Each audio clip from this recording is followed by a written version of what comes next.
ఇప్పుడు చేసే భక్తులందరూ ఎవరికి కనపడుతున్నారు? వాళ్ళ కాళ్ళ చెప్పులు ఉండవు. అప్పుడు దాకా ఎక్కడెక్కడో తిరిగి వచ్చిన కాళ్ళు అనమాట. ఇప్పుడు ఆ కాళ్ళ ఏం చేయాలి? ఆ కాళ్ళు కలిగి నెత్తి మీద పోసుకోవాలి. ఏంటో తెలుసా? ఇది వేషధారణ ఉపవాసం.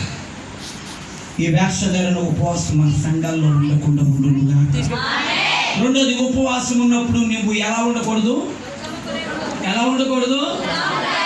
వేషధారుల వలె నిత్యముగా ఉండకూడదు. రెండు దుఃఖముఖులై ఉండకుండా ఉందుముగాక.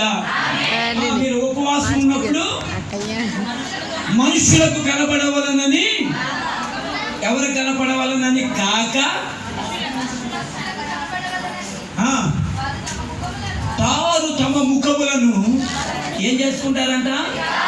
ఇప్పుడు ఈమె నన్ను చూసి బాగా వినండి, ఏమో నన్ను చూసి అబ్బో ఎంత భక్తురాలండి, ఎవరు అబ్బో ఎంత భక్తురాలు అక్కడ ఏందక్క ముఖం వికారం చేసుకొని ఉన్నాము అంటే ఏమి లేసేది? ఆ 3 రోజులు మా దగ్గర ఉపవాసం.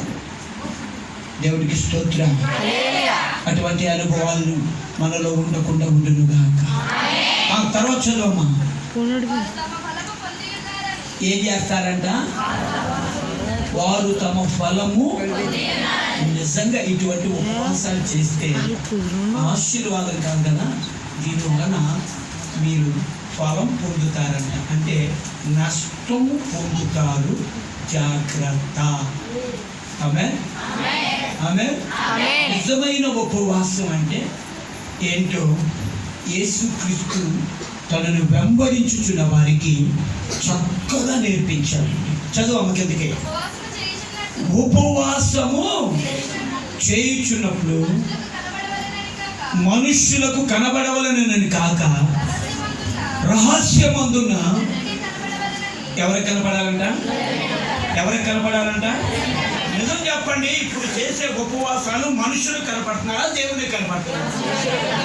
దేవునికి కనపడే వాళ్ళు ఎక్కడ ఉంటారు? మందిరంలోనే ఉంటారు. 3 రోజులు మందిరం గడప దాటు ఏమండి కాల కృత్యాలకు తప్ప అంటే ఆ 3 రోజులు మందిరంలోనే పడాలి. ఆ 3 రోజులు మందిరంలోనే ఏడవాలి.